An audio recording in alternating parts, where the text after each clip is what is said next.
ವಿಘ್ನರಾಜ ವಿಶುದ್ಧವಾಣಿ ವಿಶಿಷ್ಟ ವಿಷ್ಣು ವಿಶೇಷ ಶಂಕರ ವಾಯು ಜಲ ಗಗನ ಅನಲ ಅಣು ಓಂಕಾರ ಬ್ರಹ್ಮಾಂಡ ಆದಿಮಧ್ಯ ಅಂತದ ವ್ಯಾಪ್ತಕ್ಕೆ ಸಚ್ಚಿತ್ ಆನಂದ ಆತ್ಮಜ್ಞಾನಕ್ಕೆ ರೂಪು ನೂರರ ಶುದ್ಧ ಚೈತನ್ಯಕ್ಕೆ ನಮೋ ನಮಃ.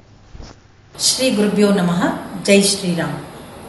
ಪ್ರಕಾಂಡ ಪಂಡಿತರಾದಂತಹ ತಮ್ಮ ಅಂತರಾತ್ಮದಲ್ಲಿ ಅಂತಃಚಕ್ಷುವಿನಿಂದ ಸಚ್ಚಿದಾನಂದ ಸ್ವರೂಪಿಯಾದಂತಹ ಶ್ರೀರಾಮನನ್ನು ಭಜಿಸುತ್ತಾ, ಧ್ಯಾನಿಸುತ್ತಾ, ಆರಾಧಿಸುತ್ತಾ, ಪೂಜಿಸುತ್ತಾ ಹಾಗೂ ದರ್ಶನವನ್ನು ಮಾಡುತ್ತಾ ಆತನ ಮಹಿಮೆಯನ್ನು ಪಂಡಿತರಿಂದ ಪಾಮರರವರೆಗೂ ಹಾಗೂ ಪುಟ್ಟ ಕಿರಿಯ ಹೃದಯಗಳಿಂದ ಹಿಡಿದು ಹಿರಿಯ ಚೇತನಗಳವರೆಗೂ ತಮ್ಮ ಅಚ್ಚ ಕನ್ನಡದ ಸ್ವಚ್ಛ ಭಾಷೆಯಲ್ಲಿ ಜ್ಞಾನಧಾರೆಯನ್ನು ಹರಿಸುತ್ತಿರುವಂತಹ, ಎಲ್ಲರ ಸಂದೇಹಗಳನ್ನು ನಿವಾರಿಸುತ್ತಿರುವಂತಹ, ಆಧ್ಯಾತ್ಮಿಕ ಲೋಕದ ಕಳಶಪ್ರಾಯರೆನಿಸಿದಂತಹ ಪೂಜ್ಯ ಗುರುಗಳಿಗೆ ಮೀರಾಳ ಭಕ್ತಿಪೂರ್ವಕ ನಮಸ್ಕಾರಗಳು.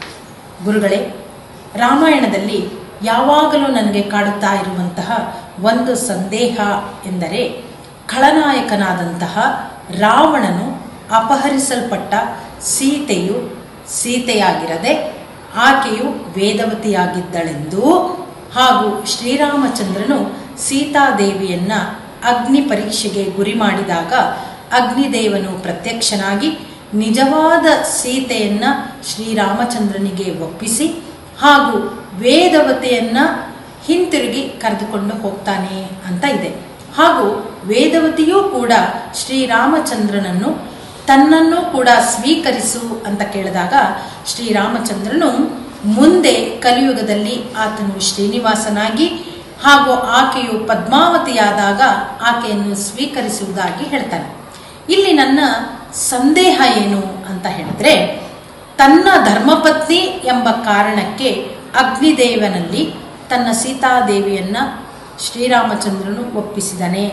ಹಾಗಾದರೆ ವೇದವತಿ ಪರಸ್ತ್ರೀ ಆಕೆಯನ್ನು ಸಂಕಷ್ಟಕ್ಕೆ ಗುರಿ ಮಾಡಿದ್ದರ ಉದ್ದೇಶವಾದರೂ ಏನು ಗುರುಗಳೇ? ಇದು ಯಾವ ರಾಮಾಯಣದಲ್ಲಿ ಬರುವಂಥದ್ದು? ಇದರ ಮೂಲ ಉದ್ದೇಶ ಏನು? ದಯಮಾಡಿ ಈ ಸಂದೇಹವನ್ನು ನಿವಾರಿಸಬೇಕಾಗಿ ತಮ್ಮಲ್ಲಿ ಕಳಕಳಿಯ ಪ್ರಾರ್ಥನೆ. ನಮಸ್ಕಾರ. ಶ್ರೀಮತಿ ಮೀರಾ ಅವರೇ, ನೀವು ಬಹಳ ದೊಡ್ಡ ಗಮಕಿ. ಸಾವಿರಾರು ಕಾರ್ಯಕ್ರಮಗಳನ್ನು ಕೊಟ್ಟಿದ್ದೀರಿ, ಬಹಳ ಪ್ರಸಿದ್ಧರಾಗಿದ್ದೀರಿ. ಗಮಕ ಪರಿಷತ್ನಲ್ಲೂ ಒಂದಷ್ಟು ಕಾಲ ಇದ್ದಿರಿ. ಮೂಲಭೂತವಾಗಿ ನೀವು ಉಪಪ್ರಾಂಶುಪಾಲರಾಗಿ ಕಾರ್ಯನಿರ್ವಹಣೆ ಮಾಡ್ತಾ ಇದ್ದೀರಿ. ಆ ಅನುಭವದೆಲ್ಲದರ ಹಿನ್ನೆಲೆಯಲ್ಲಿ ನಿಮ್ಮ ಅನೇಕ ಕಾರ್ಯಕ್ರಮಗಳಲ್ಲಿ ಮಾಡಿರತಕ್ಕಂಥ ವ್ಯಾಖ್ಯಾನದ ಹಿನ್ನೆಲೆಯಲ್ಲಿ ಈ ಪ್ರಶ್ನೆಯನ್ನು ಕೇಳ್ತಾ ಇದ್ದೀರಿ.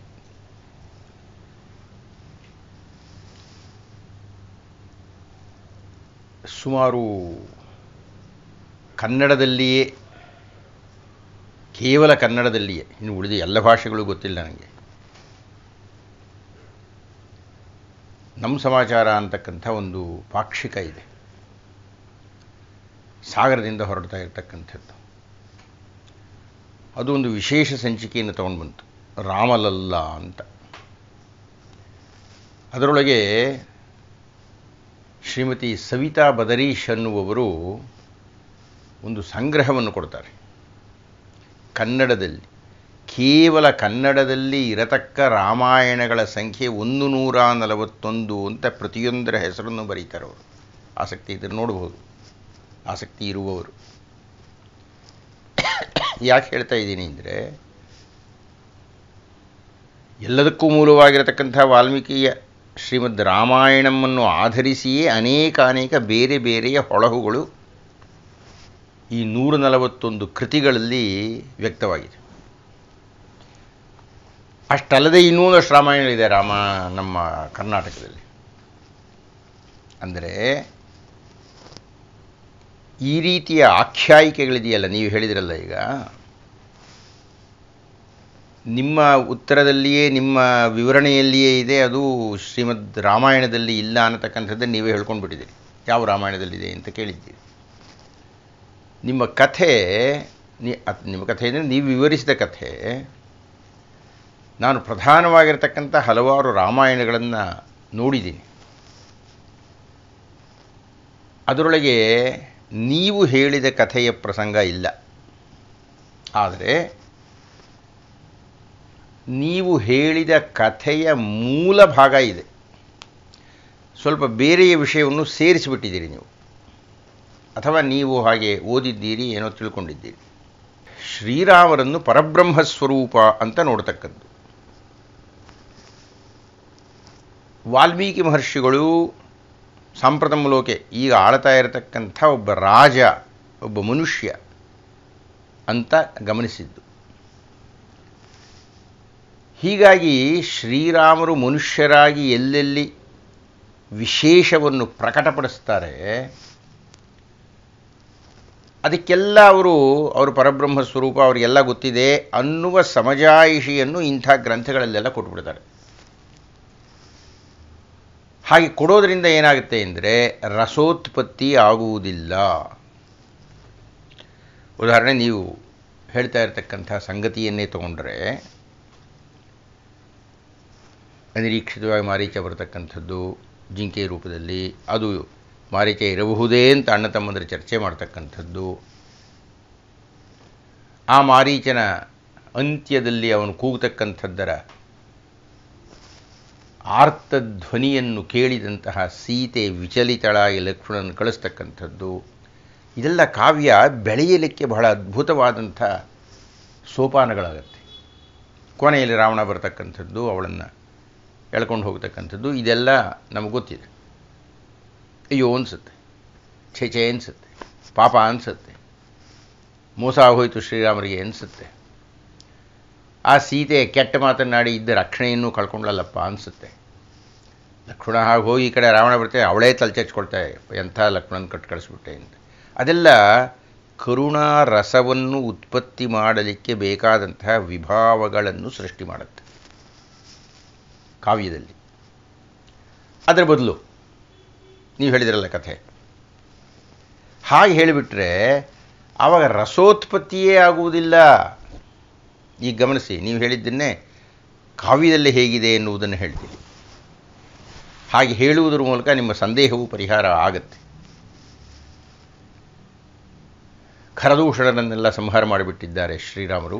ಇದು ನಾನು ಹೇಳ್ತಾ ಇರತಕ್ಕಂಥದ್ದು ಆನಂದ ರಾಮಾಯಣ ಹಾಗೂ ಅಧ್ಯಾತ್ಮ ರಾಮಾಯಣದಲ್ಲಿ ಬರ್ತಕ್ಕಂಥದ್ದು. ಒಂಚೂರು ವ್ಯತ್ಯಾಸ ಇದೆ, ಅದನ್ನು ಹೇಳ್ತೀನಿ. ವಿಶೇಷವಾಗಿ ಆನಂದ ರಾಮಾಯಣ ಅದೇ ಹೆಚ್ಚು ಪ್ರಸಿದ್ಧಿಯಾಗಿರ್ತಕ್ಕಂಥದ್ದು. ವಾಲ್ಮೀಕಿ ಮಹರ್ಷಿಗಳೇ ಇದನ್ನು ವಿರಚನೆ ಮಾಡಿದ್ದಾರೆ ಅಂತಲೂ ಹೇಳ್ತಾರೆ. ಆದರೆ ಅದರ ಒಳಗಿರತಕ್ಕಂಥ ಸಂಗತಿಗಳನ್ನು ಅವುಗಳನ್ನೆಲ್ಲ ನೋಡಿದರೆ ಅದು ವಾಲ್ಮೀಕಿ ಮಹರ್ಷಿಗಳು ವಿರಚಿಸಿದಂತೆ ಕಾಣಲ್ಲ. ಯಾರೊಬ್ಬ ಕವಿ ಅದನ್ನು ಬರೆದಿದ್ದಾನೆ.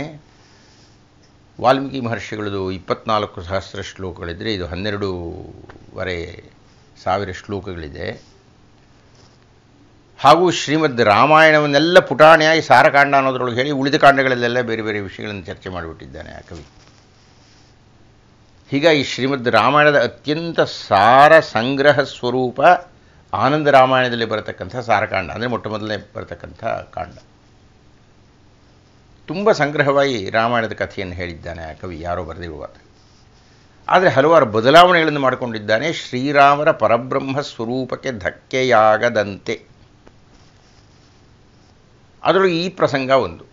ಶ್ರೀರಾಮರು ಪರಬ್ರಹ್ಮ ಸ್ವರೂಪಿಗಳು, ಅವರಿಗೆ ಮೋಸ ಆಯಿತು ಅಂದರೆ ಅರ್ಥ ಏನು? ಮಹಾಲಕ್ಷ್ಮೀ ಸ್ವರೂಪಳಾಗಿರತಕ್ಕಂಥ ಸೀತೆಗೆ ಕಷ್ಟ ಆಯಿತು ಅಂದರೆ ಅರ್ಥ ಏನು? ಅದು ಹಾಗಾಗಿರಲ್ಲ ಅಂತಂತ ಹೇಳಿ ಇಂಥದ್ದೊಂದು ಬದಲಾವಣೆ. ಖರದೂಷಣರನ್ನೆಲ್ಲ ಸಂಹಾರ ಮಾಡಿದಂತಹ ಶ್ರೀರಾಮರು ಸೀತೆಯನ್ನು ಕೂಡಿಸಿಕೊಂಡು ಹೇಳ್ತಾರೆ, ನೋಡಮ್ಮ ನಿಮಗೆ ಸದ್ಯದಲ್ಲಿಯೇ ರಾವಣ ಬರಲಿದ್ದಾನೆ ಮೊದಲೇ ಹೇಳಿಬಿಟ್ರು. ಈಗ ಓದುಗನಿಗೆ ಕುತೂಹಲವೇ ಇಲ್ಲ ಅದರಲ್ಲಿ, ಯಾಕಂದರೆ ರಾವಣ ಬರ್ತಾನೆ ಅಂತ ಗೊತ್ತಾಗೋಯ್ತು. ನಿನ್ನನ್ನು ಅಪಹರಿಸಿಕೊಂಡು ಹೋಗುತ್ತಾನೆ ಹೇಳಬಿಟ್ರು. ನೀನು ಅಪಹರಿಸಲ್ಪಡುವ ಮುನ್ನ 3 ರೂಪಗಳನ್ನು ಧರಿಸು. ನಿನ್ನ ತಾಮಸ ಸ್ವರೂಪ ಆ ರಾವಣ ಬಂದಾಗ ಎದುರಿಸಲಿ. ನೀನು ಸಾತ್ವಿಕ ರೂಪದಿಂದ ನನ್ನ ವಾಮಭಾಗದಲ್ಲಿ ಇರು, ವಾಮಾಂಗಿ ಆಗಿರು, ಅರ್ಧಾಂಗಿ ಆಗಿರು. ನಿನ್ನ ರಾಜಸ ಸ್ವರೂಪ. ಈ ಅಗ್ನಿಕುಂಡ ಇದೆಯಲ್ಲ ಆಶ್ರಮದಲ್ಲಿ, ಆ ಅಗ್ನಿಕುಂಡದಲ್ಲಿ ನೀನು ಪ್ರವೇಶಿಸಿ ತಪಸ್ಸನ್ನು ಮಾಡ್ತಾ ಇರು.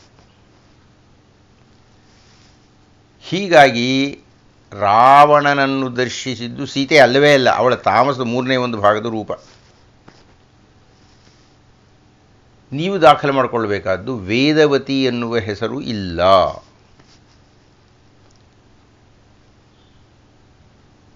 ಈಗ ಸೀತೆಗೆಲ್ಲ ಗೊತ್ತಾಗ್ಬಿಟ್ಟಿದೆ, ಇನ್ನು ನೋವು ಇಲ್ಲ, ಪ್ರತೀಕ್ಷೆಯೂ ಇಲ್ಲ. ಯಜಮಾನರು ಹೇಳಿದ್ದಾರೆ ಅಂತ 3 ರೂಪ ಧರಿಸಿದ್ಲು. ಸಾತ್ವಿಕ ರೂಪದಲ್ಲಿ ಶ್ರೀರಾಮನ ಜೊತೆಗೆ ಇದ್ದಾಳಾಕೆ. ಇನ್ನು ವಿರಹ ಎಲ್ಲಿ ಬಂತು? ವಿರಹವೇ ಇಲ್ಲ. ಅಗ್ನಿಯಲ್ಲಿ ಕೂತ್ಕೊಂಡು ತಪಸ್ಸು ಮಾಡ್ತಾ ಇದ್ದಾಳೆ, ರಾಜಸ ಸ್ವರೂಪ. ರಾವಣ ರಾಕ್ಷಸ, ಅವನಿಗೊಂದು ತಾಮಸ ಸ್ವರೂಪ ಸರಿ ಅಂತ ಸೀತೆಯ ತಾಮಸ ಸ್ವರೂಪ ಆತನ ಜೊತೆಗೆ ಮಾತಾಡಿದೆ. ಆ ತಾಮಸ ಸ್ವರೂಪವನ್ನೇ ರಾವಣ ಎತ್ಕೊಂಡು ಹೋಗಿತ್ತು. ಹೀಗಾಗಿ ಓದುಗನಿಗೆ ಈ ಸೀತೆಯನ್ನು ಕದ್ದ ಅಂತ ಅನಿಸೋದೇ ಇಲ್ಲ ನಮಗೆ. ಅಂತೂ ಈ ಪ್ರಸಂಗ ಇರತಕ್ಕಂಥದ್ದು ಆನಂದ ರಾಮಾಯಣದಲ್ಲಿ. ಅದೇ ಅಧ್ಯಾತ್ಮ ರಾಮಾಯಣದಲ್ಲಿ ಈ 3 ರೂಪ ಬರಲ್ಲ. ಆಕೆಯ ಪ್ರತಿಬಿಂಬವನ್ನು ಅಲ್ಲಿ ಸ್ಥಾಪನೆ ಮಾಡ್ತಾರೆ. ನಿಜವಾಗಿ ಸೀತೆ ಅಗ್ನಿಕುಂಡದಲ್ಲಿ ತಪಸ್ಸು ಮಾಡ್ತಾಳೆ. ಆಕೆಯ ಪ್ರತಿಬಿಂಬ, ಆಕೆಯ ಛಾಯೆ ಅದು ರಾವಣನನ್ನು ಹೋಗಿ ಎದುರಿಸುತ್ತೆ. ಹೀಗಾಗಿ ಸೀತೆಯ ನೆರಳನ್ನು ಎತ್ಕೊಂಡು ಹೋಗ್ಬಿಡ್ತಾನೆ. ಈ 2 ಪ್ರಸಂಗಗಳಲ್ಲಿ ಕಾವ್ಯದ ಸೃಷ್ಟಿಯಾಗುವುದಿಲ್ಲ, ರಸೋತ್ಪತ್ತಿಗೆ ಸಾಧ್ಯವೇ ಇಲ್ಲ. ಎಲ್ಲವೂ ಮೊಟ್ಟ ಮೊದಲೇನೆ ನಿರ್ಣಯ ಆಗಿಬಿಡುತ್ತೆ. ಏನು ಕಂಡ್ರೂ ಅದಕ್ಕೆಲ್ಲ ಮೊದಲೇ ವಿವರಣೆ ಸಿಕ್ಬಿಡುತ್ತೆ ನಮಗೆ. ಹೀಗಾಗಿ ತಾಮಸ ಸ್ವರೂಪ ಹೋಗಿದೆ. ಅಗ್ನಿಕುಂಡದಲ್ಲಿ ಸೀತೆ ತಪಸ್ಸು ಮಾಡ್ತಾ ಇದ್ದಾಳೆ. ಸೀತಾರಾಮರ ವಿರಹವೇ ಇಲ್ಲ, ಯಾಕೆಂದರೆ ಸೀತೆ ರಾಮರ ಜೊತೆಗೆ ಇದ್ದೇ ಇದ್ದಾಳೆ ಸಾತ್ವಿಕ ರೂಪದಿಂದ. ಈಗ ಅಗ್ನಿಕುಂಡದಲ್ಲಿರತಕ್ಕಂತಹ ಸೀತೆಯನ್ನು ಪರಿಗ್ರಹಿಸಬೇಕಾದ್ದರಿಂದ ಅಗ್ನಿ ಪರೀಕ್ಷೆ ಅನ್ನತಕ್ಕಂಥದ್ದು ನಡೆಯುತ್ತೆ. ಆಗ ಅಗ್ನಿಕುಂಡದಲ್ಲಿ ಬಿದ್ದಿದ್ದು ತಾಮಸ ಸ್ವರೂಪ, ಎದ್ದು ಬಂದಿದ್ದು ತಾಮಸದ ಜೊತೆಗೆ ರಾಜಸ ಸ್ವರೂಪವು ಹೌದು. ಇವ್ರ ಜೊತೆ ಸಾತ್ವಿಕ ಸ್ವರೂಪ ಇದ್ದೇ ಇದೆ, 3 ಸೇರಿಬಿಡುತ್ತವೆ. ಇಷ್ಟು ಸುಲಭವಾಗಿ, ಇಷ್ಟು ಸರಳವಾಗಿ ಆ ವಿಷಯ ಮುಕ್ತಾಯ ಆಗಿಬಿಡುತ್ತೆ. ಮತ್ತೆ ಹೇಳ್ತೀನಿ, ಹೀಗೆ ಮಾಡುವುದರಿಂದ, ಹೀಗೆ ಬದಲಾವಣೆ ಮಾಡಿಕೊಂಡಿದ್ದರಿಂದ ಆ ಘಟನೆ, ಆ ಸಂದರ್ಭದಲ್ಲಿ ಉಂಟಾಗತಕ್ಕಂಥ ಕುತೂಹಲ, ಆಸಕ್ತಿ, ಏನಪ್ಪ ಆಗುತ್ತೆ ಅನ್ನತಕ್ಕಂಥ ಒದ್ದಾಟ, ರಸೋತ್ಪತ್ತಿಗೆ ಸಾಧ್ಯವೇ ಇಲ್ಲ, ಇಲ್ಲವೇ ಇಲ್ಲ. ಇದು ನೀವು ಹೇಳಿದಂಥ ಕಥೆಯ ಭಾಗಶಃ ಭಾಗ ಆನಂದ ರಾಮಾಯಣ ಹಾಗೂ ಅಧ್ಯಾತ್ಮ ರಾಮಾಯಣಗಳಲ್ಲಿ ಇವೆ. ಇನ್ನು ನೀವು ವೇದವತಿ ಬಗ್ಗೆ ಹೇಳ್ತಾ ಇದ್ದೀರಿ. ಆಕಾಶರಾಜ ಪುತ್ರಕಾಮೇಷ್ಟಿ ಯಾಗವನ್ನು ಮಾಡಿದಾಗ ಅಲ್ಲಿ ಪದ್ಮಾವತಿ ಬರತಕ್ಕಂಥದ್ದು, ವೇದವತಿ ಅಲ್ಲ. ಆಕೆಯೇ ವೇದವತಿಯೋ, ವೇದವತಿಯ ಹಿನ್ನೆಲೆ ಏನು, ಅದೆಲ್ಲ ಬೇರೆ. ಅಸಲು ನೀವು ಹೇಳ್ತಾ ಇರ್ತಕ್ಕಂಥ ವೇದವತಿ ಸೀತೆಯೇ ಅಂದರೆ ಅರ್ಥ ಏನು? ಶ್ರೀಮದ್ ರಾಮಾಯಣದಲ್ಲಿ ಉತ್ತರಕಾಂಡದಲ್ಲಿ ಆ ಕಥೆ ಬರುತ್ತೆ. ಉತ್ತರಕಾಂಡ ನಾವು ಪೂರ್ತಿ ನಂಬಲ್ಲ, ಮತ್ತು ಬೇರೆ. ಉತ್ತರಕಾಂಡದಲ್ಲಿ ವೇದವತಿ ಅನ್ನತಕ್ಕಂಥ ಒಬ್ಬ ಮುನಿಕನ್ಯೆ, ಅವಳನ್ನು ಅಪಹರಣ ಮಾಡಬೇಕು ಅಂತಂತ ಹೇಳಿ, ಅವಳ ಮೇಲೆ ಅವಳನ್ನು ಮದುವೆ ಆಗಬೇಕು ಅಂತ ಹೇಳಿ ರಾಕ್ಷಸನೊಬ್ಬನ ಪ್ರಯೋಗ. ಆಕೆ ಅಗ್ನಿಗೆ ಹಾರತಕ್ಕಂಥದ್ದು ವೇದವತಿ. ಆಕೆ ನಾನು ಮುಂದಿನ ಜನ್ಮದಲ್ಲಿ ಹುಟ್ಟಿ ಬಂದು ನಿನ್ನ ಸಂಹಾರಕ್ಕೆ ಕಾರಣವಾಗ್ತೀನಿ ಅಂತಲೋ,